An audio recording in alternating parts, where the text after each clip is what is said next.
masa gini dikasih kursi Pak. Enggak, ikut sini. Ikut di sini. Enggak harus ikut. Wajib.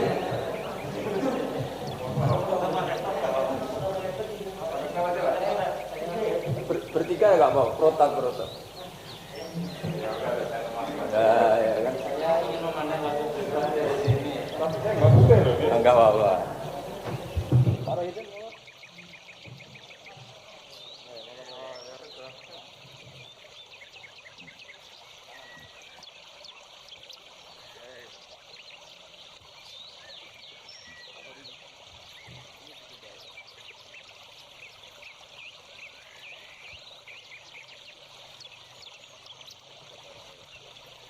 Assalamualaikum warahmatullahi wabarakatuh. Bismillahirrahmanirrahim. Tabarakalladzi nazzala al-furqana ala 'abdihi liyakuna lil 'alamin nadhira. Allahumma shalli wa sallim ala habibika Mustafa Muhammadin wa ala alihi wa sahbihi asmain. Nama ba'du. Yang sangat kita hormati bersama ini ada Bapak Rektor, ada Bapak On, Bapak Rohidin, semua wakil rektor, semua yang ada di sini dan semua muhibbin, semua pecinta ngaji yang saya hormati. Meneruskan ngaji yang sempat tertunda sudah beberapa kali. Saya memang termasuk orang yang sangat menekuni ilmu seperti yang dikatakan Pak Fathul Wahid lagi. Dikatakan lagi berkali-kali bahwa memang penelitian itu saya berkali-kali bilang tidak harus orang-orang pinter banget sebetulnya, karena perangkat yang disediakan Allah ini juga menyediakan untuk orang-orang bodoh, dan itu hikmah terbesar dari Islam. Jadi Islam ini bisa difahami orang pinter juga oleh orang-orang yang nggak pinter. Saya punya kenangan tentang ilmu astronomi. Kita belajar falak itu jelimet, Pak Fathul Wahid, jelimet sekali. Ketika ada perdebatan misalnya awal Ramadan itu Ahad sama Senin, sama lagi misalnya Ahad, Minggu sama Senin. Karena kita ini di pesantren kalau bilang Minggu itu kadang dilarang, harus bilang Ahad. Apalagi kiainya Pak Fathul Wahid di Kudus, Kiai Torehan itu fanatik, itu nggak boleh orang bilang Minggu, harus bilang Ahad. Yang lucu itu ada seorang kiai yang sangat fanatik terhadap Islam, itu nggak mau kalendernya ditulis kenaikan wafat Isa Al-Masih. Karena keyakinan umat Islam bukan Isa yang wafat tapi Sibeh Isa. Itu di kalender Kudus kan wafatnya dalam kurung Sibeh Isa ya, yang menyerupai Isa. Jadi saking fanatiknya tetap menulis sesuai keyakinan. Saya teruskan. Orang kadang bilang begini, cara orang yang tidak mendalami ilmu, sama-sama kiai, sama-sama ormas Islam kok beda awal Ramadan, sehingga jadi debat Ahad atau Minggu sama Senin. Saya punya mak-mak ya, kalau orang sepuh itu yang dulu ikut buyut saya. Jadi saya ini generasi kelima, itu orang itu mu'ammar, ditakdir umurnya panjang. Itu bilang gini, Gus, sebetulnya untuk tahu kalender yang benar mana itu gampang katanya. Cari tanggal 15, nanti kelihatan siapa yang salah. Ternyata betul, kalau dihitung Ahad, nanti 15-nya misalnya jatuh hari apa, nanti kelihatan ternyata pas yang dikatakan 15 versi Ahad itu bulan belum purnama. Purnamanya itu di versi mereka yang tanggal 16. Berarti bener mana? Yang Senin kan? Tapi yang versi Senin ternyata betul pas 15 pas purnama. Artinya apa? Allah menyediakan perangkat untuk menguji Senin apa Ahad dengan cara awam, yaitu nunggu tanggal 15. Artinya gini, kata siapa yang tahu itu hanya orang pinter gitu, orang awam juga bisa tahu, karena agama ini milik bersama ya, milik orang pinter, milik yang tidak pinter. Sehingga dalam pola-pola Islam, di antara madhab Syadzili, madhab Thariqah Naqsyabandiyah, itu beliau di antara kampanyenya gini, kata Thariqah Naqsyabandiyah, Thariqah kami ini yastawi fistifadatiha ar-rijalu wasibyan.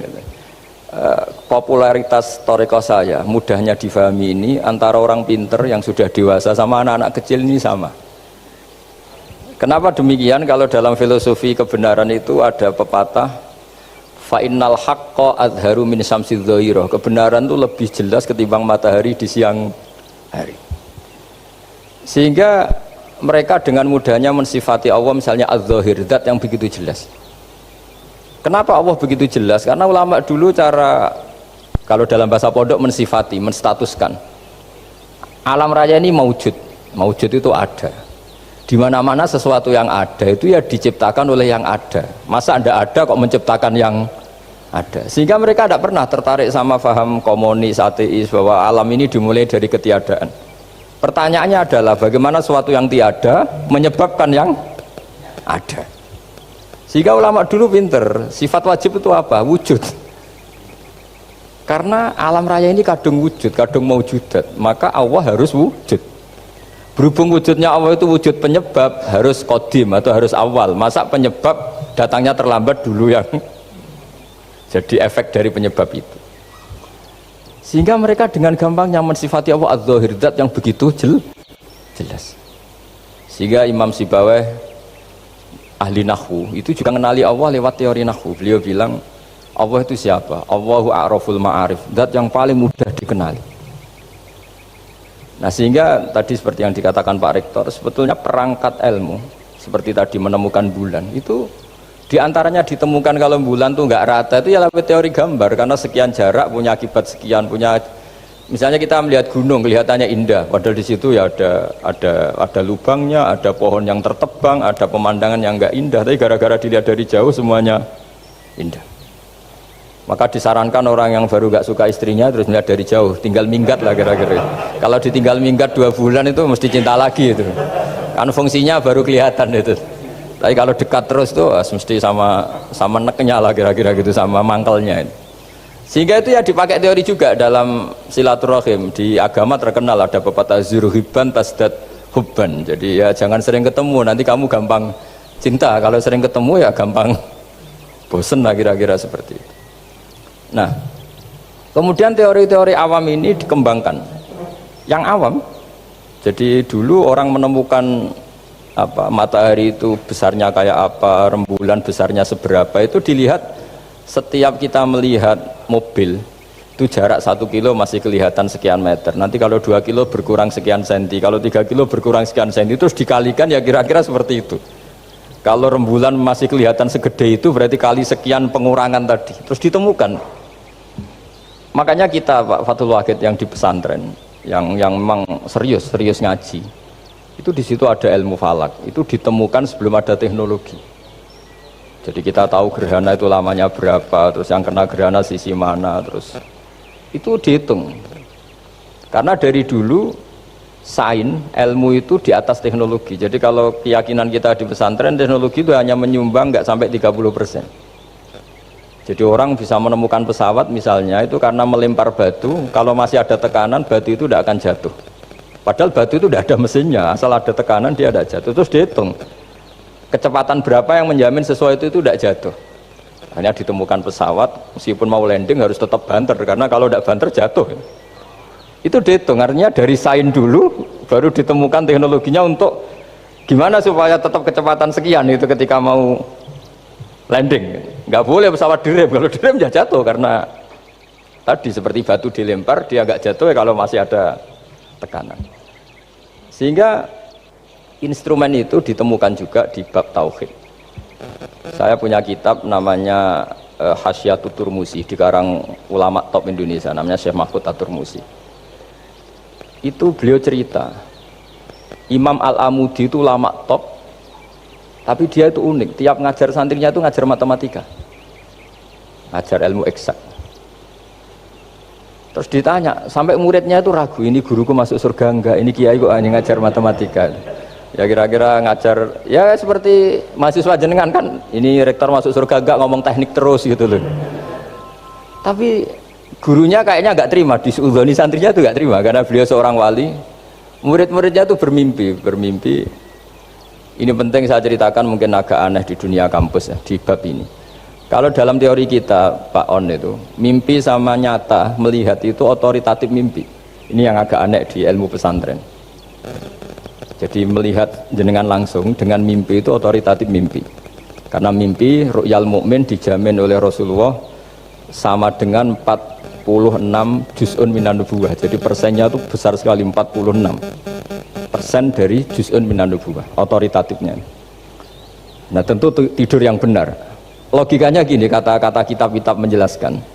Orang kalau melihat langsung itu pasti terpengaruhi oleh cinta atau tidak cinta, senang atau tidak senang, sedang butuh apa enggak. Jadi kalau saya sedang butuh dengan Pak Rektor itu melihatnya dengan penuh harapan. Jadi kalau saya sakit mau mati itu senang lihat dokter karena ini harapan, Rektor nggak ngefek gitu kan gitu.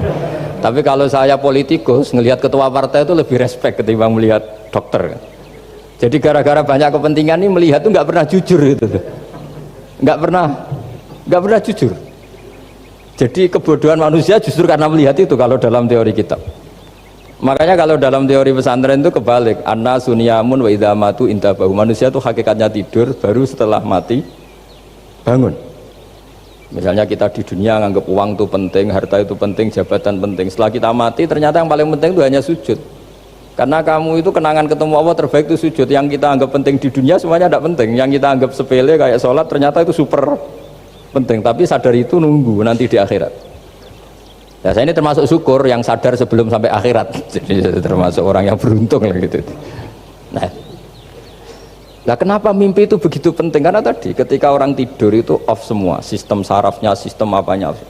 Yang ada hanya pengendalian Tuhan. Karena dia tidak bisa mengendalikan dirinya sendiri. Apalagi kalau tidurnya benar ya tentu pakai wudhu, terus pakai doa-doa, terus menghadap kayak mayit itulah, standar mayit itu menghadap ke kiblat kayak posisi mayit itu. Sehingga dia ada intervensi pada dirinya sendiri, ya tidak punya keinginan dari dirinya sendiri. Kamu kan nggak bisa ingin wah tidur ingin ketemu wanita cantik kan tidak bisa nentukan gitu. Akhirnya ya benar-benar hanya milik Allah. Apalagi kalau kita bacanya benar, terus pikirannya benar. Makanya uniknya dalam Islam adalah doa mau tidur dengan wiridan setelah sholat itu ajarannya Nabi banyak mau tidur. Wiridan subhanallah 33, alhamdulillah 33, Allahu akbar 33 dan disempurnakan seterusnya itu ijazah Nabi kepada Sayyidah Fatimah itu untuk mau apa? Tidur. Bismika wada'tu jambi wa bismika arfa'u, sampai doanya panjang. Allahumma aljatu zuhri ilaika, panjang sekali doa mau tidur. Saya yakin jenengan ndak hafal dan ndak paling ya bismika wada'tu jambi apa? Bismika Allahumma ahyawamu. Itu sebagian ustadz bilang itu doa ngaji katanya. Ada seorang ustadz saking mangkelnya, ibu sudah baca doa ngaji belum? Tak juara bismika Allahumma ahya bismika wa amut. Wah itu kan doa mau tidur Pak Ustadz. Iya biasanya kalau ngaji tidur. jadi doa itu kalau itu doa mau. Akhirnya mimpi itu penting karena di situ manusia nggak punya nafsu, nggak punya keinginan, sehingga yang ada itu kata Nabi itu ada sitatun wa arba'una juz'an minan nubuwah. Sehingga dulu itu mimpi itu jadi sarana betul. Kita tahu kan cerita orang-orang dulu, Fir'aun itu kurang jahatnya, kurang kelirunya. Dia mimpi ada api dari Bani Israel yang membakar kerajaannya. Dan semua pentakwilnya sepakat itu maksudnya Anda akan dihabisin kerajaan Anda oleh bayi dari Bani Israel. Begitu juga raja zaman Nabi Yusuf itu mimpi kalau ngalami ada 7 sapi yang gendut dimakan oleh 7 sapi yang kurus. Jadi mimpi itu sarana bahkan dari orang kafir.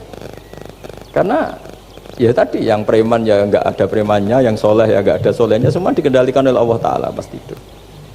Sehingga tidur ini menurut agama lebih otoritatif asal dengan tidur yang benar. Jangan tidur sambil ngerokok terus terbangun karena ininya kena itu. Nah cerita-cerita unik begini kalau tidak orang pesantren itu tidak tahu, karena ini memang khas pembalikan satu fakta yang diyakini orang banyak. Sehingga ulama dulu itu cerita, ini saya teruskan, Imam Amudi itu akhirnya murid-muridnya mimpi di situ tanya, Pak Ustadz Anda masuk surga enggak ketika hidupnya hanya nerangkan matematika? Oh iya, saya bahkan enggak sekedar di surga, malaikat dikumpulin Allah untuk mendengarkan presentasi saya ngajar matematika. Jadi kata dia cerita, Allah bilang gini ke malaikat, hei para malaikatku, kenapa kamu iman sama saya? Ya karena saya melihat engkau ya Allah, melihat kekuasaan engkau. Tapi imannya orang ini itu melebihi iman kamu. Wah ya tidak bisa saya melihat engkau langsung, ini tidak melihat engkau langsung. Kenapa begitu yakin seperti yakin kita? Oh iya. Terus Imam Mahmudi, silahkan ajari matematika. Mahmudi mulai ngajari matematika. Terus beliau ngajari ya sederhana. Angka 2, 3 sampai ribuan sampai jutaan itu bin nisbat ilal wahid nisbatun wahidah, yaitu nisbatul far'i ilal asli. Hanya ngajar itu tok.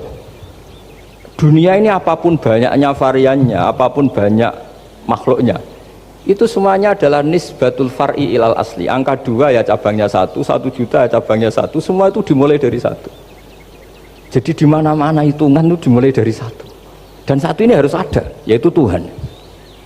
Matematika akhirnya malaikat, wah keren juga maksudnya. Keren juga maksudnya. Akhirnya Allah bilang, dan itu didawuhkan juga oleh Rasulullah SAW, tuba liman amana bi walam yaroni. Yang hebat itu imannya orang yang enggak melihat saya. Makanya masyhur itu, malaikat ditanya Allah, siapa imannya yang paling kuat? Ya kita, karena melihat engkau langsung ya Allah. Para nabi.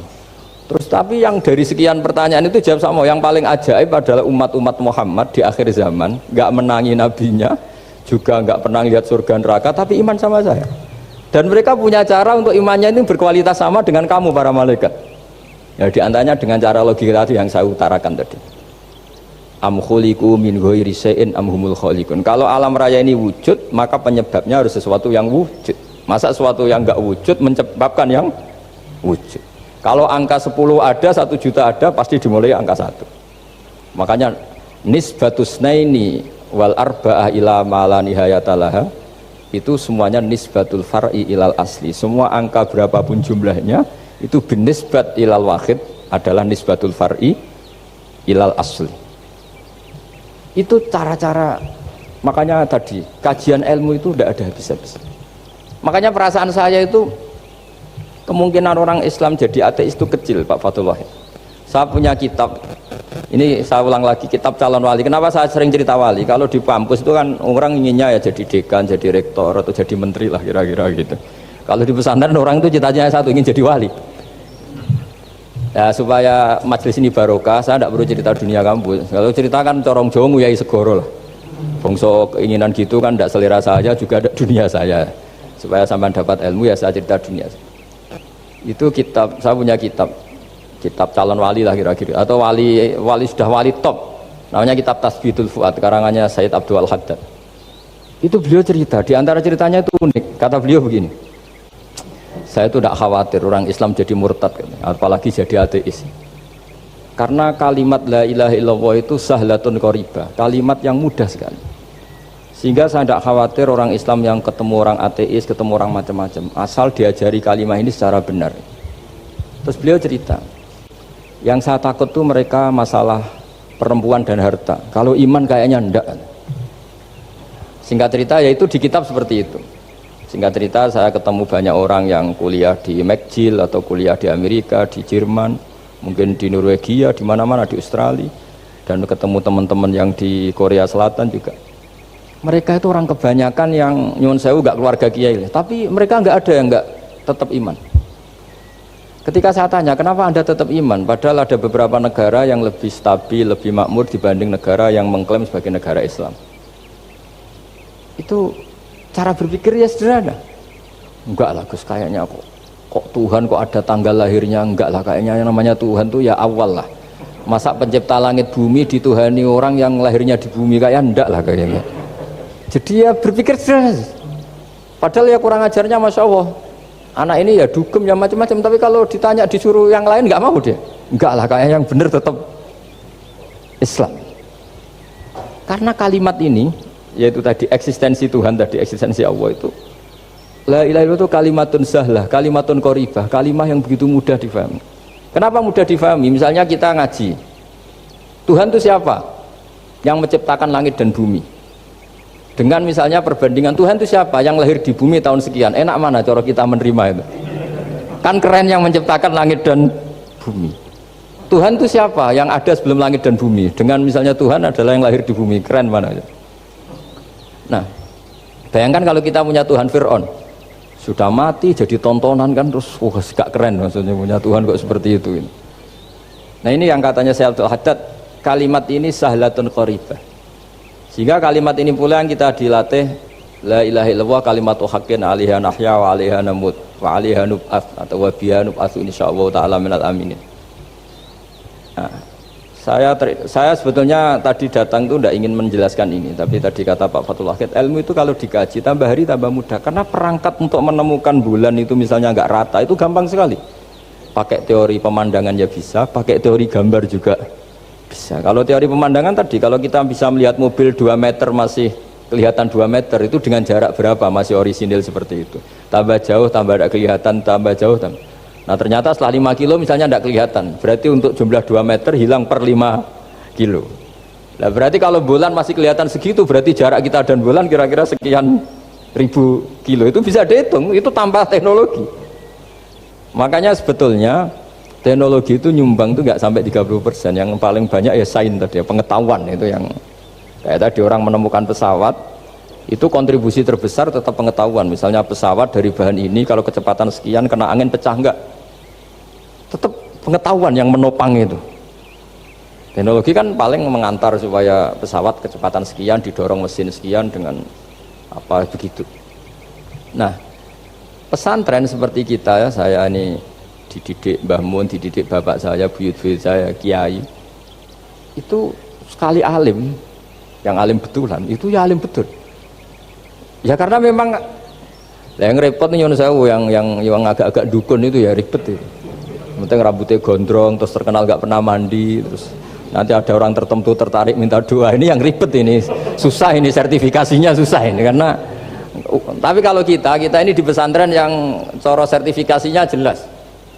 Jadi berani jadi Gus harus bisa baca Mu'in gitu, berani jadi Kiai harus bisa baca Wahab. Aturan mainnya jelas kalau di ini. Yang repot tuh yang sebagian itu aturan mainnya tidak jelas. Terus promosinya itu pernah datangi menteri loh, pernah datangi wahai ribet kalau ukuran keren tuh didatangi apa? Menteri atau pejabat. Saya teruskan ya, karena ilmu itu harus menyelamatkan kita sampai di depan Allah Subhanahu wa ta'ala. Nah, ketika kita menyifati Allah itu az-zahir, zat yang begitu jelas, itu kalau kita kan kok begitu jelas padahal nggak bisa dilihat, terus kita sendiri tidak pernah melihat. Tapi eksistensi Tuhan sebagai Tuhan, yaitu al-wajibil wujud, itu jelas sekali, karena nggak mungkin suatu yang wujud diciptakan oleh yang tidak wujud. Kenapa harus awal? Masa pencipta datangnya terlambat? Terus juga harus bakok itu abadi atau al-akhir kalau dalam bahasa Quran. Masa zat yang superior kemudian kalah sama yang diciptakan? Berarti nanti ada kekuatan besar yang mengalahkan Tuhan. Ya kan aneh, kekuatan ini dalam kendalinya kemudian Allah kalah kan tidak mungkin. Makanya disebut al-akhir. Allah pasti tidak ada yang mengalahkan. Terus diantaranya lagi disebut qiyamuhu binafsihi. Kalau dalam bahasa Quran disebut al-qayyum, zat yang berdiri sendiri. Nggak boleh Tuhan butuh yang lain. Kalau butuh yang lain berarti bergantung pada yang lain, dan nggak usah jadi Tuhan lah kalau masih butuh yang lain.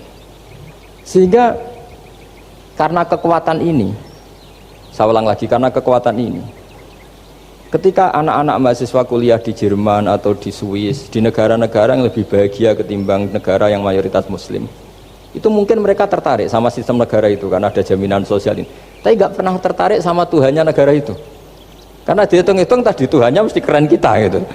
Jadi, nah ini cerita ke saya Abdul Haddad, kata saya Abdul Haddad, kamu tidak usah khawatir lah umat Islam murtad atau jadi ateis gitu, karena penjelasan tauhid Islam itu begitu jelas. Jadi by design manusia itu pasti nerima tauhid kira-kira gitu. Jadi ini pentingnya adz-dzahir. Jadi Allah itu begitu apa? Jelas. Tapi Allah juga mensifati dirinya al-batin. Nah, al-batin itu gak mudah dikenali. Kenapa? Karena tubuh kita desainnya ini profan, tubuh kita tidak sempurna, rentan. Nah, tentu sesuatu yang nggak sempurna ini tidak bisa melihat zat yang super apa? Sempurna. Kita bisa rusak sementara Allah tidak. Nah karena alasannya tubuh kita ini didesain untuk rusak, maka di surga itu keyakinan para ulama orang bisa melihat Allah karena desain tubuhnya sudah dirubah dari desain profan menjadi keabadian, sehingga di sini terus ada kelayakan melihat. Itu pun tetap min ghairi kaifin walan hisorin, tetap ya bisa melihat, tapi corong Jawa itu keceluk melihat tapi tidak sampai faham.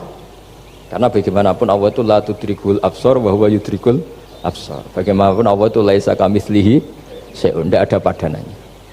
Jadi makanya Allah punya sisi adz-dzahir bisa dikenali sekali. Kenapa? Ya tadi nisbatus naini wal arba'ah ila ma la nihayata laha itu nisbatul far'i ilal asli. Saya punya kitab Pak Fathul Wahid, diajar Mbah Mun dulu, kitab Al-Husnul Hamidiyah. Itu yang ngarang itu ya kayak kelihatan ngawur, tapi ngawurnya orang alim. Jadi di situ ada gambar, gambarnya itu nggak jelas. Mungkin pengarangnya juga nggak bisa gambar kayaknya. Wah bulat, benang bulat ada, gambar gunung ada, gambar yang tambah ngawur ya banyak sekali. Gambarnya itu nggak ada yang jelas. Tapi dari nggak jelas itu beliau bilang gini, gambar yang bulat ini, yang nggak jelas ini, tetap kamu punya rumus kan? Itu dimulai dari satu titik. Mau gambar gedung tingkat 5, mau gambar hutan ada harimaunya, tetap dimulai dari satu titik. Ya alam raya ya seperti itu, mau ada Mars, cek mau ada Jupiter, kayak tetap dimulai dari situ titik. Nah ini namanya nuqtatul wujud, titik kewujudan, yaitu Allah Subhanahu wa ta'ala. Sehingga ketika kita ngaji, ketika di pesantren dulu, penjelasannya adalah Al-Quran maknanya dipadatkan di Fatihah, Fatihah dipadatkan di Bismillah, katanya Bismillah dipadatkan di titiknya ba. Nah titik ba ini dianggap titik awal wujud, bi kana makana wa bi yakunu ma yakun. Kira-kira Allah mentitahkan karena saya semuanya yang ada, dan karena saya yang mau ada bisa saya adakan.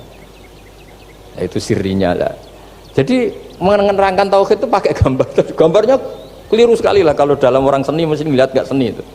Karena dia agak butuh gambarnya, butuh mau menjelaskan buat dunia sebanyak ini, buat alam raya sebanyak ini tetap dimulai dari satu titik. Nah, sehingga di sini ada tauhid qul huwallahu ahad, Allahus samad, seterusnya. Nah, saya mohon lewat penjelasan ini ya, baik orang yang ahli teknik maupun ahli medis, ahli apa saja, tolong latihlah memberi penjelasan yang mudah sehingga agama ini mudah dicerna. Sehingga kalau ini dijelaskan cara mudah beragama itu jadi gampang. Makanya ciri utama agamanya orang-orang baik itu satu, man radiya billahi robba. Radiya itu seneng banget. Kenapa seneng banget? Karena memang agama ini nyaman, indah. Jadi datang dengan kebenaran yang mudah dicerna. Coba kalau agama ini datang dengan cara misalnya gini, kamu harus menuhankan ini, dan kita tahu itu lahirnya di bumi, kan ada yang ganjel. Kok Tuhan sama buminya dulu, buminya ini gimana ini? Kan pusing. Bu Anda profesor nggak bisa jawab itu. Tapi kalau Tuhan itu adalah yang ada sebelum langit dan bumi, kan ya iyalah, masa Tuhan terlambat datangnya, kan terus enak itu menerimanya itu. Makanya diantara kekalahan Fir'aun berdebat, ya Nabi Musa ya Nabi lah, juga proses ya. Nabi Musa ketika ditanya Fir'aun, wa ma rabbul alamin, Tuhan kamu itu siapa? Jawabnya Nabi Musa, rabbus samawati wal ardi, yang menuhani langit dan bumi. Itu Fir'aun masih bisa ngeles. Saya jalan-jalan kemana-mana, yang dituhankan saya, berarti yang Tuhan ya saya dong. Ma'alim tulakum min ilahin apa? Ghairi, kata Fir'aun. Soal Tuhan kamu di langit, begini kata Fir'aun. Haman dipanggil, Haman bikinkan piramida yang paling tinggi, saya ingin melihat Tuhannya Musa. Musa bingung kan, padahal kalau naik piramida nanti Fir'aun pun tidak bisa melihat Allah kan. Wong yang nabi yang kiai aja gak bisa melihat, apalagi Fir'aun. Padahal celakanya ketika dia tidak melihat Allah, dia akan mengatakan Allah itu tidak ada, ribet kan. Itu penjelasan tentang Tuhan ini sebetulnya sudah absolut lah. Rabbus samawati wal ardi, Tuhannya langit dan bumi. Tapi itu gak ngefek, di perdebatan gak ngefek. Yang ngefek adalah ketika Musa bilang gini, Rabbukum wa rabbu abaikumul awwalin, sing nuhani buyutem. Wah kaget pengawal-pengawalnya langsung do iman meskipun secara siron, secara rahasia. Iya, nah, Quran pangeran berarti buyutnya rada pangeran. Kan pangerannya putu nih, berarti buyutnya wah ribet kan. Ya kalau Fir'aun Tuhan, bapaknya tambah Tuhan kan, mbahnya buyutnya. Akhirnya kata pengawal Quran, geblek tenan Fir'aun dia. Artinya apa? Kadang argumentasi yang sudah benar, yaitu Tuhannya langit dan bumi kan ya benar lah. Tapi itu tidak ngefek di perdebatan, tidak ngefek. Yang ngefek adalah ketika Rabbukum wa rabbu abaikumul awwalin, yang nuhani nenek moyang kamu. Orang mulai mikir kalau Fir'aun itu Tuhan, Lalu nenek moyangnya Tuhannya siapa? Jadi ini seninya, makanya diantara syarat Nabi, jadi Nabi itu sidik, amanat, tabligh, fatona. Fatona itu ada kecerdasan. Dulu Nabi ya sering dibully, jangan kira Nabi itu nggak sering dibully, sering juga Pak Rektor. Jadi ada unta itu kena kudis. Kudis itu ya jenis penyakit menular lah. Nabi dengan teori tawakalnya, Nabi itu punya dua teori, kadang pakai teori tawakalnya, kadang pakai teori preventif.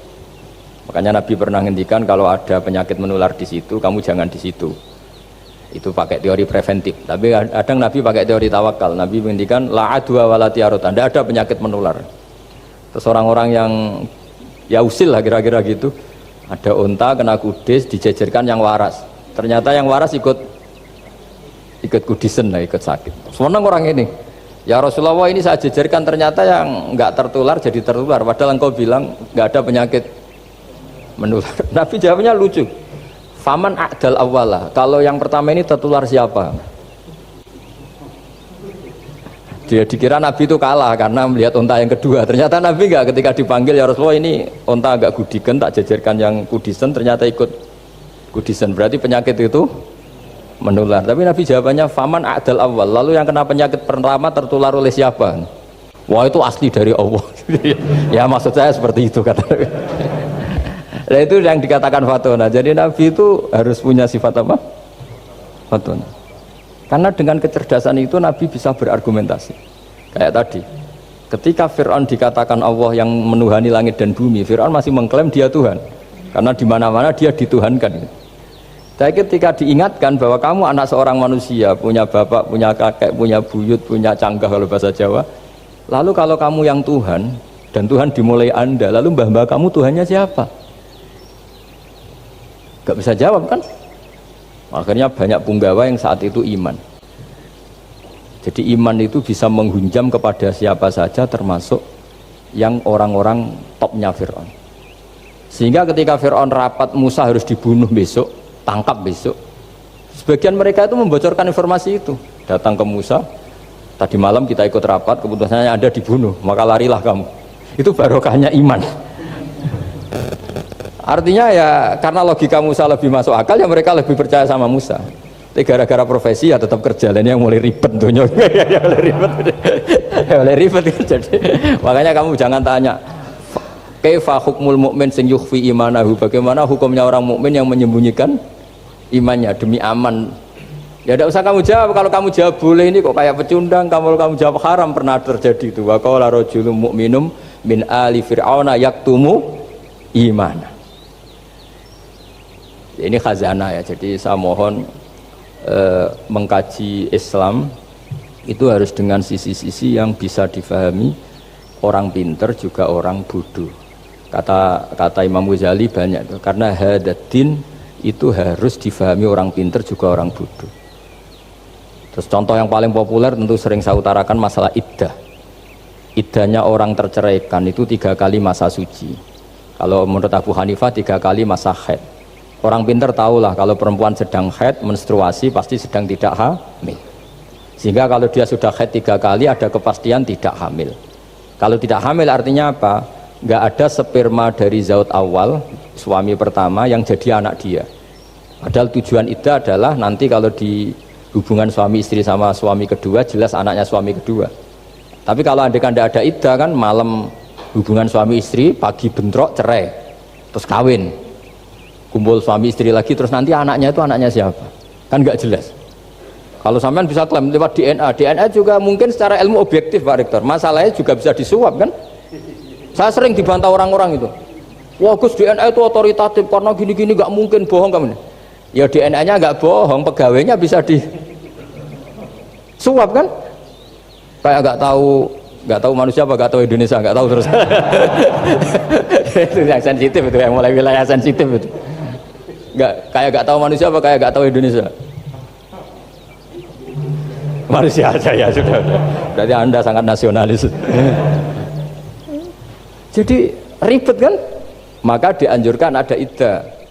Dengan iddah selesai berarti benar-benar perempuan ini baru atur rohmi, rahimnya steril dari unsur mani zaut awal. Dan kalau 3 kali masa suci itu artinya apa? Kira-kira 3 bulan. Kira-kira ya. Wal mutallaqatu yatarabbasna bi anfusina salah satu apa? Huru. Pertanyaannya kalau 3 bulan, andai kan tidak pakai teori ilmiah, menstruasi itu sudah teori ilmiah. Ada yang tanya ke saya, Gus kenapa harus sampai 3 kali? Padahal menstruasi pertama pasti sudah ada hamil. Saya jawab, menstruasi pertama itu namanya keluar darah. Nggak ada jaminan kalau itu haid, bisa saja keluar darah karena kaget, karena kecelakaan, karena apa. Sehingga kalau misalnya perempuan diceraikan, Gus saya sudah haid, yang jamin kalau itu haid siapa? Maksudnya keluar darah dengan makna tidak hamil. Bisa saja keluar darah kali ini faktor kaget ya, atau faktor kecelakaan.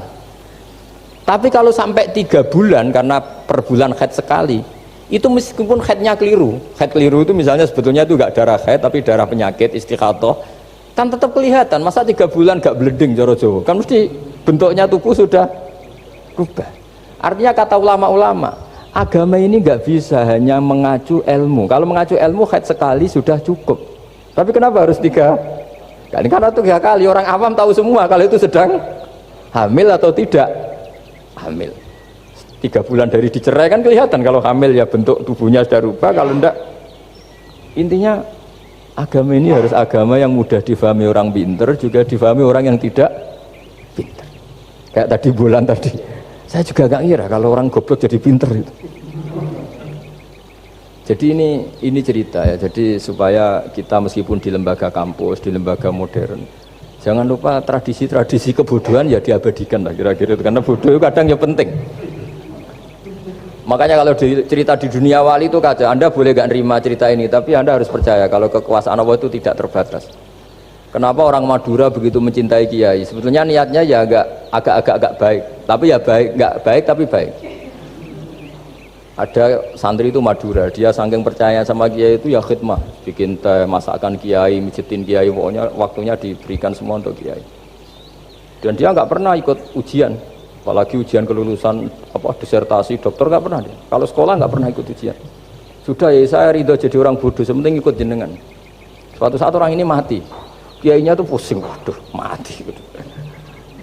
Nah, ini di dalam alam mimpi itu, kamu boleh nggak percaya, nggak wajib percaya memang. Ini kan ada akidah, jadi tidak wajib percaya. Ditanya sama malaikat, Marabbuka, Tuhan kamu siapa? Jawabannya lucu, malaikat kamu itu gimana? Di mana-mana tanya sama orang pinter, orang bodoh kok kamu tanya. Pusing kan malaikatnya.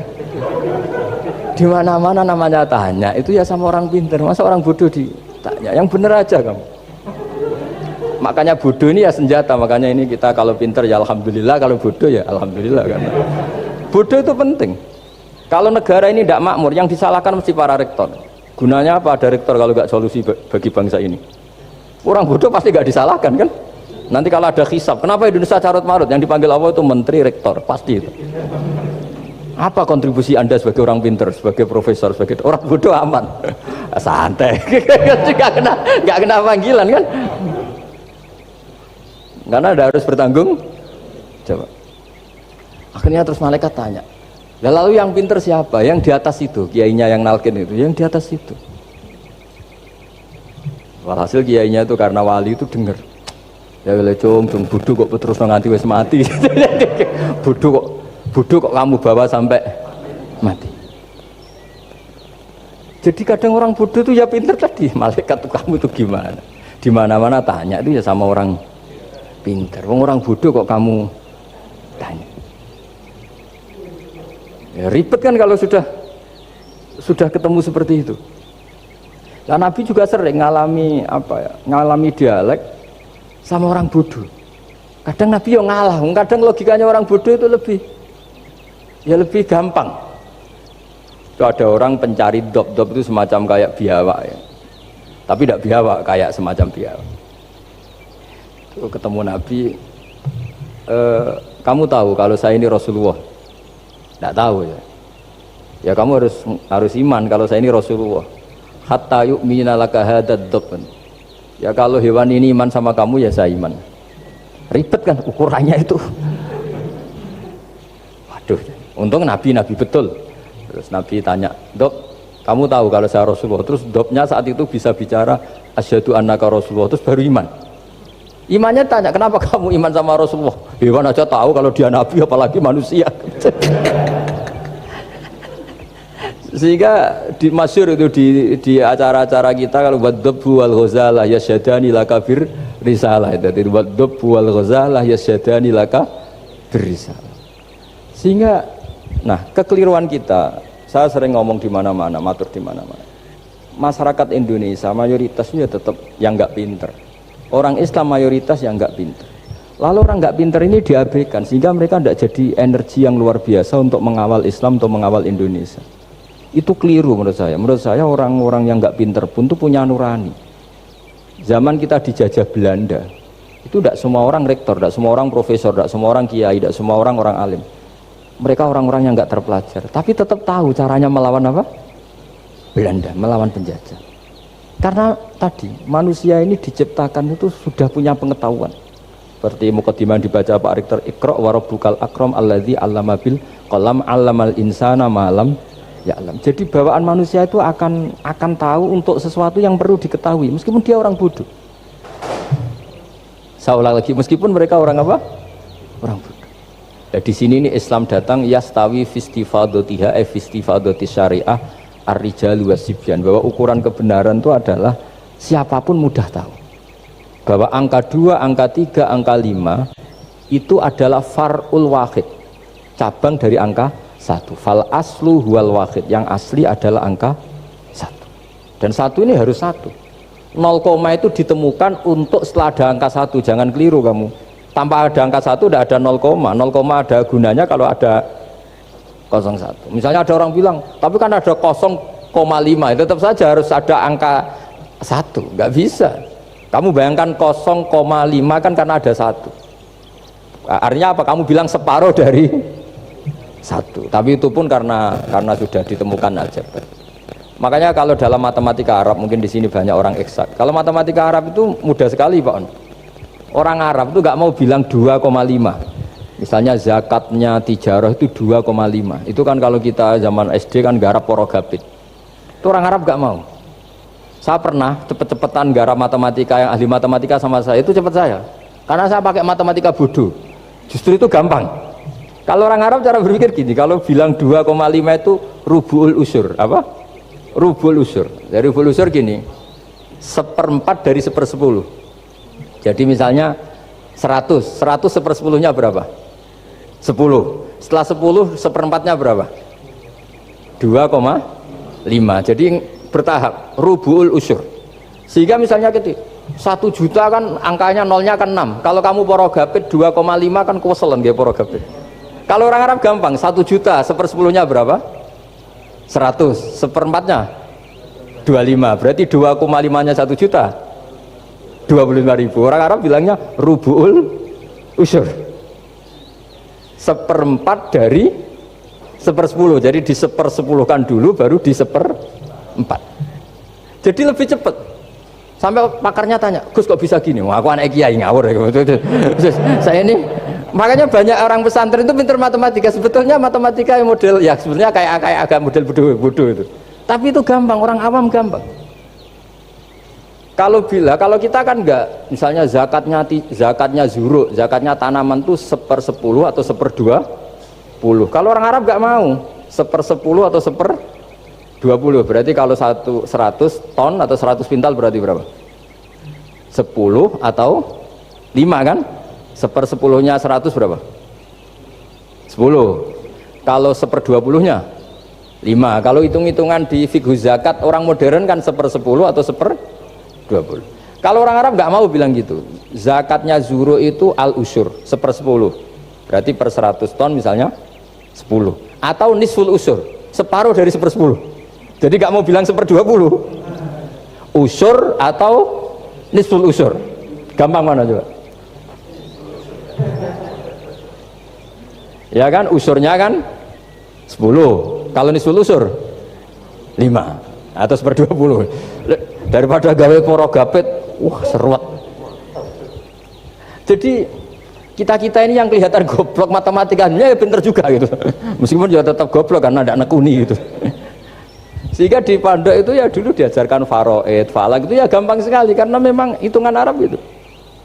Kalau bilang 2/3 itu sulusani apa? Jadi 6. 2/3-nya 6 berapa? 6 sulusnya berapa? Sepertiganya 2. Nah, sepertiga itu sepertiga 2 kali. Berarti berapa? 4. Ya, 6 itu 2/3-nya kan? Pokoknya bahasa Arabnya sulusan. Kalau orang terjemahnya berapa? Kalau orang 2 kali sepertiga apa? 2/3. Sulusan itu 2/3. Nah, itu kalau orang Arab bilang nggak 2/3, sulusani. Sepertiga 2 kali. Jadi 6 di sepertiga dulu 2. Nah 2 itu 2 kali. Berarti berapa? 4. Jadi itu. Nah Quran itu ya kira-kira gitu. Jadi kelihatannya goblok, tapi itu pinter itu. Yang porogabet kelihatannya pinter, tapi tidak pinter. Ukuran orang pinter yang mempermudah yang sulit. Jangan mempersulit yang mudah kan gitu. Makanya saya bilang ini yang pinter yang mana itu. Nah, saya kembali lagi ke tadi. Jadi agama ini datang dengan sebegitu mudah. Sampai matematika yang katanya sulit, itu matematika Islam itu mudah sekali. Karena tadi, misalnya kalau 1 miliar zakatnya 2,5% berapa? Kan pusing kan? Tapi kalau kamu pakai teori rubul usur 1 miliar, usurnya 100 juta. Seperempatnya 25 juta. Berarti per 1 miliar. Gampang mana coba sama ngomong itu? Nanti ada yang nyeleduk, gampang kalkulator Gus. Ya ribet lagi kan kalau kalkulatornya pas hilang. Atau pas dipakai anaknya belajar daring, ribet kan HP-nya. Jadi ini cerita ya. Jadi seperti yang katakan Pak Rekro tadi, sebetulnya ciri utama ilmuwan atau ulama atau profesor atau dokter itu usahakanlah yang mudah itu, yang sulit itu menjadi apa? Mudah. Yuridu wa bikumul yusra wa la yuridu bikumul usra. Sehingga kata Imam Alamudi, dia menjadi wali besar itu justru karena belajar tauhid. Yang dari belajar matematika tadi, dari matematika dia tahu bahwa angka berapapun jumlahnya itu binisbat ilal wahid, itu semuanya nisbatul far'i ilal asli. Semua itu cabang dari satu. Alam ini mbok kayak apa besarnya, apa Mars, ada Jupiter, tetap semuanya nisbatnya ke Allah adalah nisbatul far'i ilal asli. Semua itu diciptakan oleh pokok yang satu, yaitu Allah Subhanahu wa ta'ala. Saya kira demikian. Assalamualaikum warahmatullahi wabarakatuh. Disampaikan terima kasih wa jazakumullahu khairan. Ibu bapak yang kami hormati, acara selanjutnya adalah sesi tanya jawab. Di sini kami akan membuka 3 penanya baik dari daring maupun luring. Namun di sini saya akan mohon izin Ustadz, ada titipan dari dosen UI, namun saya sampaikan di akhir nanti. Akan kami buka 2 penanya dari daring dan 1 dari luring. Mungkin dari ibu bapak ada yang ingin bertanya? 1, 2, oh baik.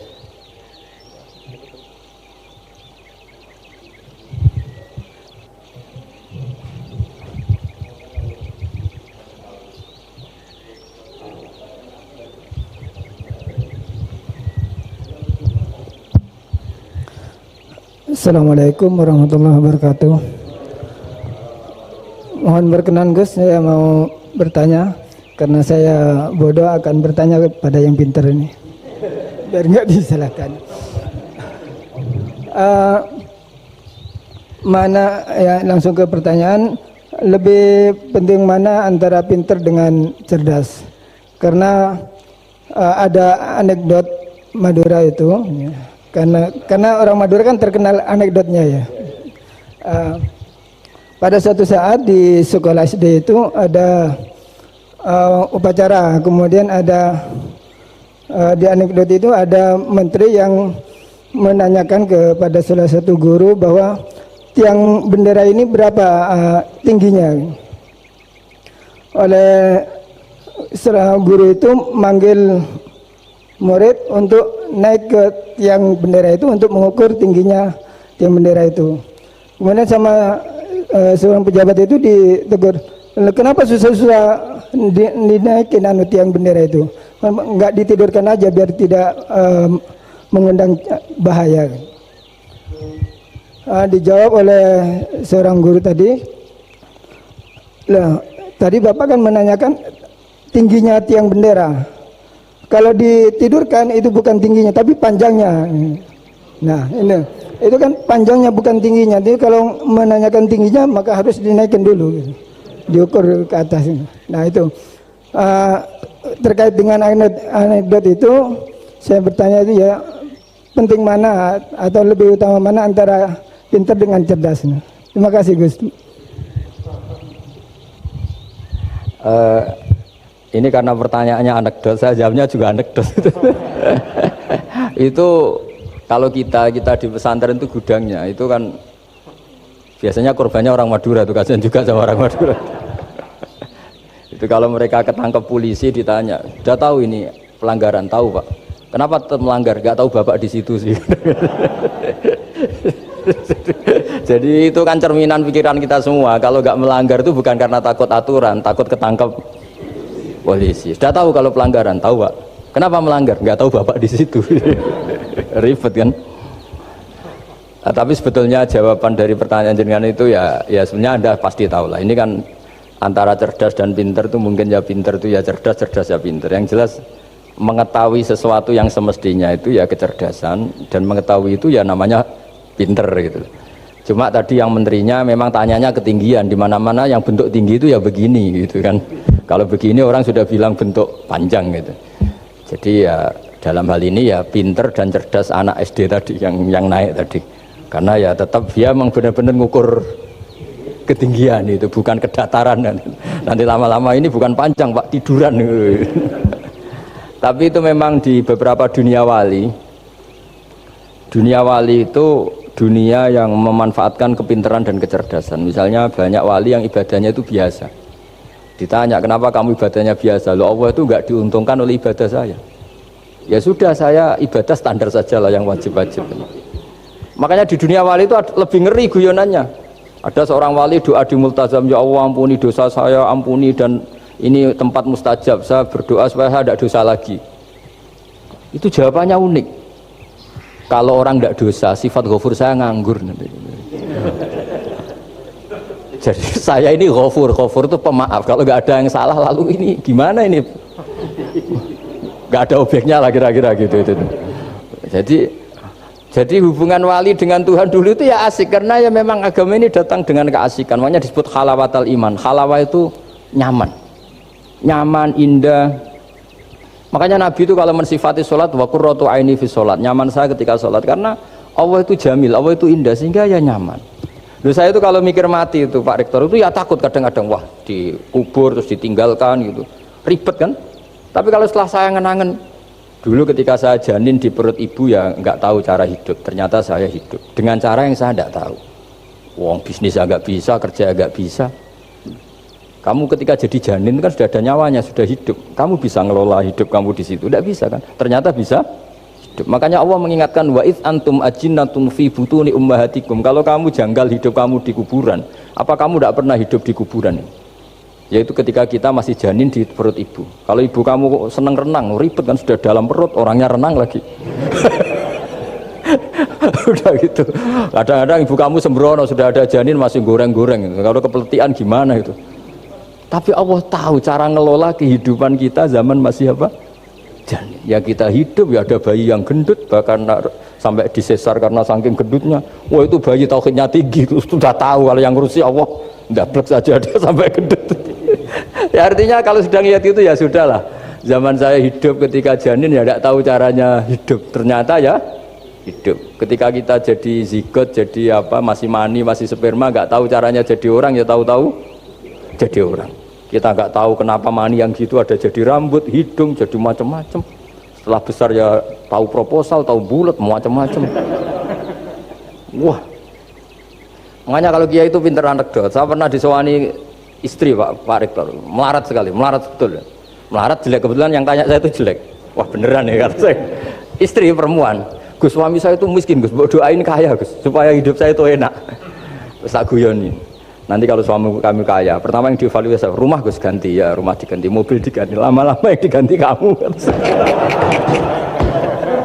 Karena apa? Rumah sudah bagus, mobil sudah bagus, yang nggak bagus itu kamu. Pasti diganti, tak jamin itu kata saya itu. Terus dia bilang, ya udah nggak usah Gus. Jadi untuk, karena saya ini ya mikir, saya ini kiai kan jaga image, sampai saya doakan tidak mandi kan jatuh. Ya sudah mendingan gitu. Mendingan tak kasih pengertian itu.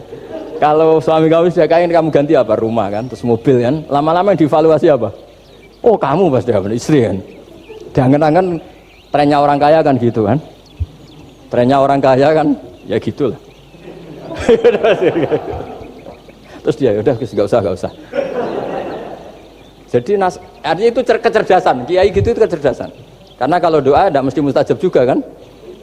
Udah kiai top gitu, doanya ngobos juga kan, ribet kan. Akhirnya ya sudah gitu aja.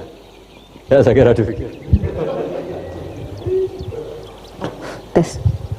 Bismillah. Assalamualaikum warahmatullahi wabarakatuh. Gus, saya yang bertanya. Tadi antum sempat membahas tentang sifat-sifat Allah yang sempurna. Beberapa hari yang lalu ada teman saya yang tanya ke saya, Mbak Nafilah, kebetulan anak ini memang baru hijrah gitu ya, baru belajar Al-Quran, baru baca-baca. Dia tanya, Mbak Nafilah, Allah itu boleh nggak disifati sama sifat yang mohon maaf kurang baik seperti makar, penipu atau yang lain, karena Allah kan sangat sempurna. Dan dia kebetulan waktu itu dia lagi menyebutkan ayatnya ke saya yang wayamkurullah wayamkuruna gitu. Wa makaru wa makarullah wallahu khairul makiri wa hum la yash'urun. Nah di situ dan di surat Al-Anfal juga ada ayat yang tentang Allah itu sebaik-baiknya tipu daya gitu, mempunyai tipu daya yang sebaik-baiknya. Nah itu kan menunjukkan kalau Allah itu punya sifat tipu daya. Jadi dia waktu itu agak ngotot ke saya, berarti Allah juga bisa dong disifatin sama sifat yang jelek-jelek yang seperti itu Mbak Nafila gitu katanya. Menurut antum itu gimana? Saya juga masih belum jawab sampai sekarang pertanyaannya teman saya itu, karena saya masih bingung gitu. Jadi saya tanya sama Gus gitu, mungkin ada pencerahan gitu buat saya menjawab gitu. Terima kasih. Assalamualaikum warahmatullahi wabarakatuh. Itu begini ya, jawab seperti itu rileks saja. Yang jelas jenengan harus terima kasih sama yang tanya, nganggep jenengan pinter itu. Sampai tanya itu berarti nganggep jenengan pinter. Itu satu prestasi, itu orang nggak semua orang ditanya itu. Itu begini ya kalau dalam ilmu balaghah. Makanya saya ini kan pengajar ya, pengajar fikih juga pengajar balaghah, juga pengajar tasawuf, pengajar mantek. Kalau di pesantren kan memang semua itu diajarkan Pak Fatullah. Ini juga dulu mondok di buyut-buyut saya di Kudus itu, di pondok tertua di Kudus buyut saya. Makanya hormat saya itu bukan karena beliau punya etika, memang aturannya harus hormat gitu. Saya juga harus hormat beliau karena beliau rektor, ya sudahlah saling menghormati.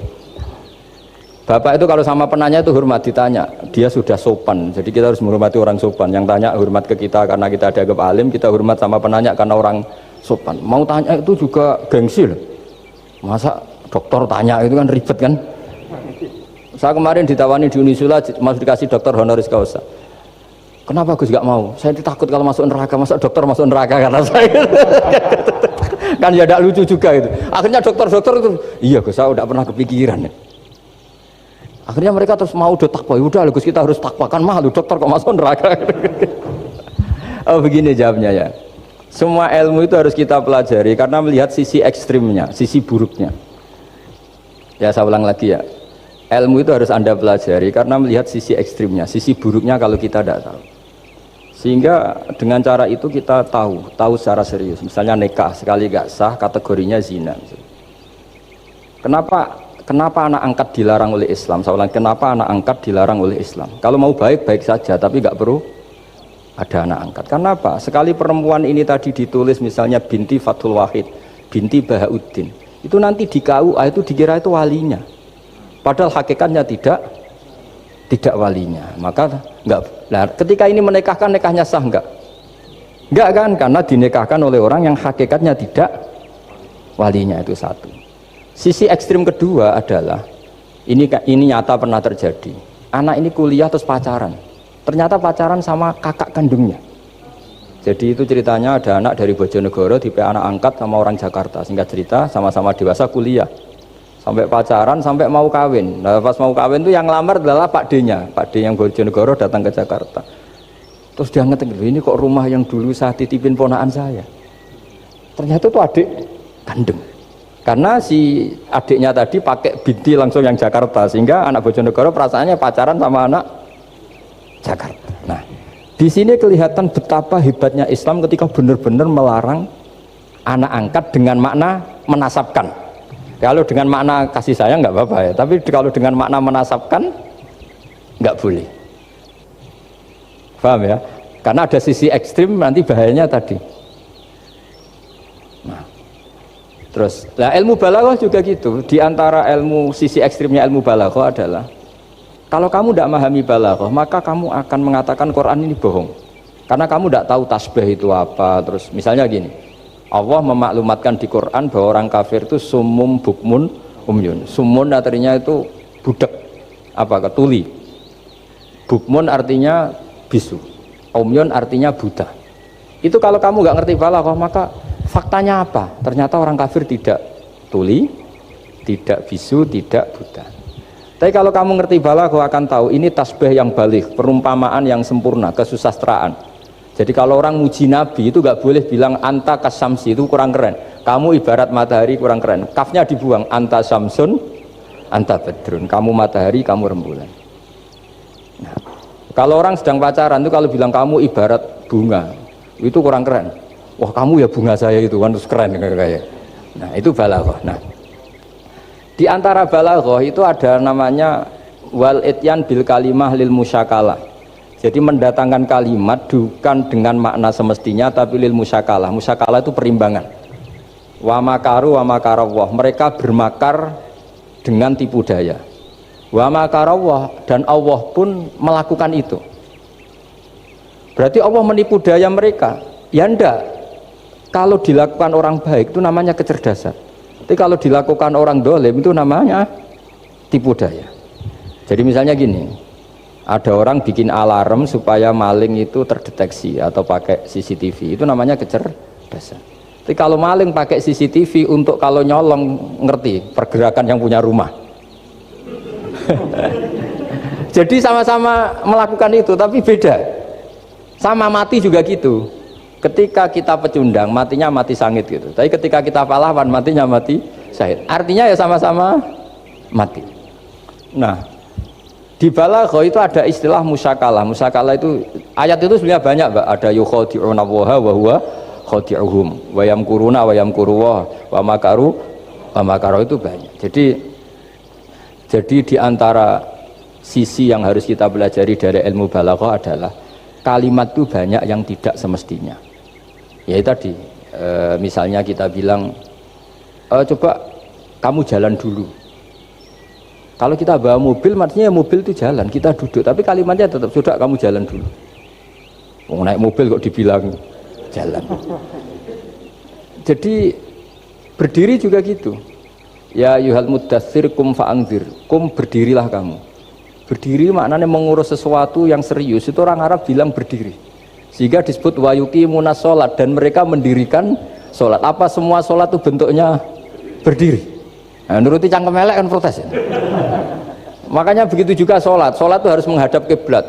Yang bener aja, kalau pas sujud menghadap apa coba? Menghadap tanah kan? Jadi kalau nurutin bahasa ini nggak ada yang bener gitu. Maka berhati-hatilah dalam bahasa, karena bahasa itu nggak jelas. Kalau kamu sedang senang istri kamu, mesti bilang gini, wah saya cinta kamu karena kamu cantik. Harusnya istrinya tersinggung. Tersinggung gini, berarti suatu saat kalau saya jelek Anda sudah tidak cinta kan? Kebetulan para istri tidak pinter sehingga dipuji gitu ya seneng. Sebetulnya itu tidak pujian, itu bahaya itu. Berarti dia mencintai saya sejauh saya masih cantik. Kalau enggak ya sudah macam-macam. Dan ya rata-rata macam-macam betul itu. Artinya bahasa itu gak usah dimaknani. Makanya saya kemarin bilang sama Pak Rohidin itu, Mbok ya UI itu kalau ngaji misalnya Bukhari dengan pemaknaan ulama. Karena maknani bahasa ini satu pekerjaan yang kalau tidak ulama tidak bisa. Apalagi bahasanya Rasulullah SAW. Bahasa itu susah. Dalam keseharian saja kita maknani susah, apalagi bahasanya Quran dan hadis. Ya contoh paling gampang gitu. Wa yuqimuna sholat, mendirikan sholat. Kita berdiri tegak demi bangsa ini. Memangnya perang harus berdiri, kadang harus tiarap kan? Jadi bahasa itu selalu sering, kalau di balaghah disebut hakikat dan majas. Ada makna hakikat, ada makna, dan itu harus kita kaji. Kalau enggak ya fatal, memang hasilnya fatal. Kalau enggak ya, makanya Saya dulu ketika ngaji itu ya banyak santri yang agak kurang ajar betul. Sampai Sang Rajana gini Pak Khalil, Anda orang teknik pasti tahu. Gus, soft paling baik itu yang mana? Soft awal kata saya. Baru agak baik kedua, ketiga. Ya kalau gitu gampang Gus, masjid tuh bikin selatan utara, semuanya soft jadi awal. Selagi bentuknya barat timur pasti ada 2, 3. Paksa mereka di soft awal dengan desain masjid selasa utara apa? Bukan manjang ya, selatan utara sehingga semuanya di soft awal. Terus dia tanya lagi, lalu soft paling baik mana? Yang sisi kanannya imam kan itu urutannya. Ya sudah imamnya letakkan paling selatan. Sehingga semua makmum posisinya di kanan. Ya kalau itu anjuran Islam ya didesain sak bangunannya katanya. Ribet itu. Coba kalau kamu jadi kiai ditanya gitu mangkel apa enggak? Wah ini kurang ajar betul orang ini. Selagi bangunannya memungkinkan soft 2, 3 pasti nanti ada soft 2 dan dipaksa saja, yaitu tadi bangunannya memanjang selatan utara, imamnya diletakkan paling selatan. Terus saya gantian tanya, lalu setelah begitu yang paling afdol siapa? Yang paling dekat? Ya sudah imamnya kerubuti saja gitu. Itu, nah makanya yang sering perdebatan NU dan Muhammadiyah, dan itu kalau mau dianalisis secara ilmiah sebetulnya normal semua. Karena teks hadis itu memang butuh pemaknaan.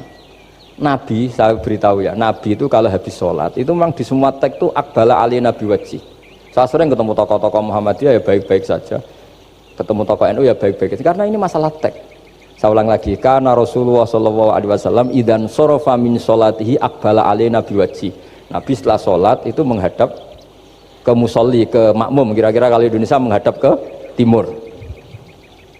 Tapi di sebagian riwayat, Nabi itu kalau habis sholat itu melakukan sesuatu yang menunjukkan kalau dia sudah selesai sholat. Jadi filosofinya itu yang penting memaklumatkan kalau beliau sudah sholat. Karena dulu itu begini, Nabi itu kan tokoh sentralnya, beliau akramul khalqi, beliau sayyidul anbiya wal mursalin. Sehingga orang tuh kadang lari itu dari jarak 7 kilo, 6 kilo, 7 kilo lari supaya menangi sholat bersama Nabi. Nah, ketika mereka jadi posisi masbuk itu tertinggal oleh imam. Kalau Nabi posisi tetap menghadap ke barat dengan posisi orang sholat, nanti yang baru datang ngira Nabi masih sholat. Dan kalau kadung makmum ternyata Nabi sudah selesai. Itu sholatnya namanya nggak sah. Karena apa? Mengikuti orang yang hakikatnya sudah ada sholat. Terus semenjak itu jadi ilmu, maka kesunatan bagi imam setelah salam harus memaklumatkan ke hadirin kalau sholatnya selesai. Itu bisa dengan gerakan menghadap ke makmum atau menghadap ke utara atau apalah pokoknya, yang penting jangan rokokan lah misalnya itu. Ya pokoknya itu aja disarah-sarah. Ini cerita pendapat ulama, bukan pendapat saya. Jadi segampang itu ulama. Sehingga ya orang-orang yang alim dari kelompok Muhammadiyah yang lihat NU yang begitu ya biasa, yang alim melihat Muhammadiyah gitu ya biasa. Karena kita ini masalah teks. Apa? Masalah teks. Teks itu mesti orang akan memaknai secara proporsional. Saya berkali-kali menyontohkan kemarin ngaji di Ulil Albab. Wa ma min amin illa wa yukhayyalu takhsis. Tidak ada kalimat umum kecuali terbayang khususnya. Enggak boleh kalimat selalu umum. Misalnya saya contoh paling gampang itu tadi. Cung nak melaku ojo plengaan nih. Kalau jalan jangan toleh kanan toleh itu. Semua ilmu adab pasti begitu. Tapi kalau di jalan raya tetap enggak melengak. Tapi itu enggak diutarakan oleh orang tua kita karena anak ini pasti paham lah kalau mau nyebrang jalan ya harus. Tapi kalau kita nasihati kan tetap, cung kalau jalan-jalan jangan lihat kanan, lihat kiri, jangan. Tapi hakikatnya sama. Cung kowe nak sholat sing anteng tuh kan enggak gerak. Wah ya enggak sah lah, tahu enggak rukuk, enggak sujud, anteng aja. Ada ini cerita. Jadi kalimat itu sesuatu yang pemaknanya itu pasti proporsional gitu. Kalau kamu sholat dinasihati gimana? Sing anteng. Ya, sholat kalau anteng sah nggak kira-kira? Nggak sah kan berarti nggak rukuk, nggak sujud kan anteng aja diam aja. Ya sama, saya berkali-kali nyontohkan istri kamu kalau sedang baik dengan kamu, sudahlah Pak, kamu ingin apa saja tak dukung, bilangnya apa saja. Tapi kamu jawab, saya ingin poligami, wah perkara itu. Padahal bilangnya apa saja. Maksudnya kecuali itu kan gitu. Ya makanya ini cerita lah. Quran itu ada sekian kalimat yang maknanya itu proporsional. Seperti wa makaru Jadi misalnya gini ya, contoh paling gampang yang populer. Nabi di Gua Thur. Gua Thur itu ya gua Arab ya. Kedalamannya enggak banget dalam.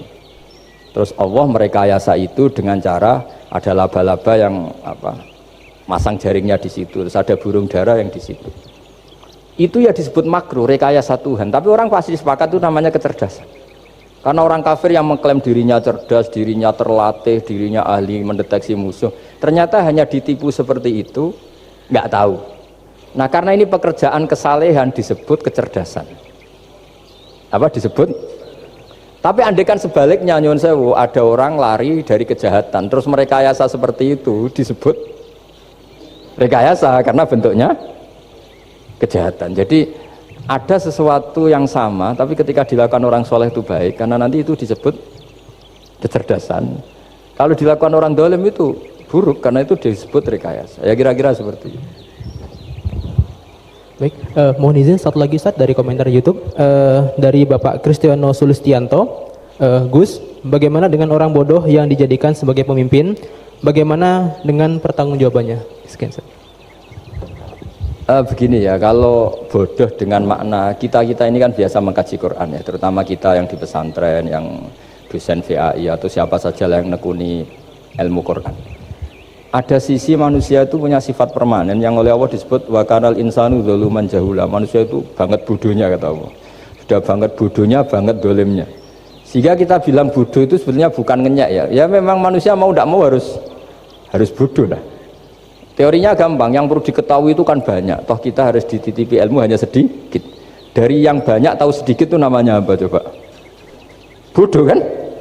Jadi sifat bodoh itu tidak perlu kita hindari banget. Mbok kita sudah alim, sudah alama, sudah apalah, tetap ada saja yang kita tidak tahu kan. Lalu pertanyaannya, gimana kalau orang bodoh itu mimpin? Bodoh apa? Kalau bodoh tentang uang ya bagus. Makanya Nabi pernah ngendikan aksaru ahlil jannah al-bulhu. Nanti penduduk surga terbanyak itu orang-orang bodoh. Misalnya ada rektor, menteri, pejabat, nggak pernah korupsi, itu teman-temannya bilang pinter apa bodoh? Teman yang kroni itu bilang apa? Bodoh kan, punya kesempatan, tidak diambil, itu namanya bodoh. Tapi kalau malaikat bilang ini pinter gitu, karena bisa mengendalikan apa? Nafsu. Ya, makanya kalau pertanyaannya gimana hukumnya orang bodoh yang mimpin? Bodoh apa? Kalau bodoh cara mimpin ya memang keliru betul. Wong bodoh cara mimpin kok tetap mimpin. Tapi kalau dia bodoh, nggak tahu caranya korupsi, nggak tahu caranya selingkuh, nggak tahu caranya nggak bener, itu ya pinter itu. Karena Nabi itu yang unik kadang muji itu aksaru ahlil jannah al-bulhu, masyhur hadis itu. Kebanyakan penduduk surga itu orang-orang bodoh. Sampai Mbah Mun tuh kalau guyon ya lebih guyon timbang jenengan. Kata Mbah Mun gini, aku itu saake suwar wargane wong-wong bodoh, saake kenaan malaikat ya. Kan di surga itu orang akan dikasih sesuai keinginannya. Wong desa-desa itu taunya makan enak kan jadah, terus uduk gitu. Terus bayangkan cantik itu ya orang ya kayak gitulah, orang desa rodok melek sidik ya cantik, terus bangir sidik ya cantik. Karena surganya memberi yang diinginkan, akhirnya menunya ya itu saja. Karena dia kan nggak pernah makan pizza, terus nggak pernah melihat orang cantik Pakistan, Turki, jadi seleranya ya itu. Jadi kata Mbah Mun, mulane wong sing pengalaman, jadi kok surgane mewah. Itu kan bayangkan kamar mandi, mungkin ya kamar mandi di kampungnya kan itu udah bagus ini. Ya saya tidak tahu apa betul begitu apa enggak, ini guyon itu. Nah bodoh ya seperti itu. Jadi kalimat bodoh itu ada bodoh beneran, itu memang bener-bener bodoh. Tapi di beberapa ilmu tasawuf, bodoh itu kadang dipuji. Yaitu tadi aktaru ahlil jannah al-bulhu. Kebanyakan penduduk surga itu orang bodoh ya kayak kita. Kalau kita rektor atau menteri keuangan atau pejabat kok tidak korupsi, itu kata teman-teman KKN kita itu apa namanya? Bodoh kan, ada kesempatan kok enggak dimanfaatkan. Tapi kata orang-orang baik itu pinter. Pemimpin ya gitu Pak Rektor. Jadi saya merasakan jadi kiai, saya itu nggak suka mimpin. Karena sebetulnya takut kalau orang ini tidak mandiri. Semua kok tanya kiai, semua tanya. Ya kadang orang sangat percayanya kiai itu ngasih nama anaknya saja tanya kiai, padahal bisa baca kitab. Kadang ya dia doktor dari Al-Azhar. Ya kamu itu ngalim kok nama saja tanya kiai, apa memang kamu nggak bisa? Wah biar barokah Gus kalau nama dari jenengan, ribet kan? Ini kan ribet. Akhirnya saya tidak mau, barokahnya tidak mau itu terus mereka mau memberi nama sendiri. Makanya kata bapak saya itu kalau ono imam masjid wis tuwek ngimami terus, itu gak istiqomah hak jenenge, mau digenti. Jadi artinya kalau ada seorang imam masjid tuwek sudah batuk masih ngimami saja. Di satu sisi itu pinter ya, di mana-mana kalau ada yang tua sama yang muda ya didahulukan yang tua. Tapi kalau pertanyaannya itu kalau di bab adab, tapi kalau nanti temanya regenerasi, ini tersangka enggak? Ya saya ulang lagi ya, ada imam tua sudah batuk-batuk. Kalau temanya akhlak dibenarkan, di mana-mana kalau ada yang tua yang jadi imam ya tua. Tapi kalau temanya regenerasi, tersangka kan dia. Lah ini lainnya gimana ini kok enggak regenerasi? Artinya gini, makanya saya bilang kalimat bodoh beneran apa bodoh yang relatif nisbi. Jadi manusia itu seperti itu, makanya disebut wakanal insanu zaluman jahula. Di bab adab dia benar jadi imam, tapi kalau babnya regenerasi salah. Makanya kalau jadi pemimpin berkali-kali, makanya benar Indonesia dibatasin 2 periode. Harusnya kalau teori pengalaman, benar mana presiden ketiga sama kedua? Benar ketiga kan lebih punya pengalaman. Tapi kalau dibalik, pakai teori regenerasi, memangnya orang Indonesia hanya dia tok yang bisa jadi presiden? Tapi kalau pertanyaannya, yang belum pernah jadi presiden sama yang pernah jadi presiden, kira-kira mimpinnya tahu mana? Ya kalau yang manusia itu bisa dibolak-balik gitu. Makanya saya berkali-kali bilang agama yang urusan sosial itu tidak ada pakemnya. Gimana hukumnya orang soleh berteman orang fasik yang dugem yang apa? Buruk. Nggak boleh orang soleh berteman orang fasik, takutnya ketularan. Tapi kalau dibalik, boleh nggak orang soleh membina orang fasik? Boleh, bisa bina kalau berteman. Kamu bisa bina orang tanpa berteman? Ya bisa. Tapi kalau pertanyaannya, boleh nggak orang baik berteman orang buruk? Nggak boleh kan? Takut terkontaminasi. Tapi kalau dibalik, boleh nggak orang baik membina orang buruk? Boleh, bisa bina kalau berteman. Boleh nggak berteman sama orang buruk? Jadi makanya di sini ini kalau sudah sosial itu ada muktadul hal namanya kalau dalam pesantren itu. Konteksnya apa? Apa? Konteksnya apa? Makanya sekarang ada Covid itu juga gitu. Wah ini enak copet itu. Polisi nggak boleh nangkap, jaga jarak Pak. Jadi kalau nyopet ya sekarang, kalau maling sekarang. Kalau mau ditangkap saya positif. Itu kan ribet kan itu. Jadi lu itu betul benar nyata. Saya kan punya santri polisi banyak Pak. Kemarin saya ke Semarang cerita. Yang cerita itu reskrim dia kasat. Itu cerita. Kemarin tuh ada Gus maling sudah ditangkap lepas. Itu yang jenis positif. Itu gak ada yang berani nangkep itu. Jadi polisi hanya ngepung tok. Bingung gitu. Polisi ya takut mah positif orangnya. Dikepung, pokoknya kalau lari tembak sambil nunggu tim APD yang lengkap baru ditangkap. Ya saya kira demikian.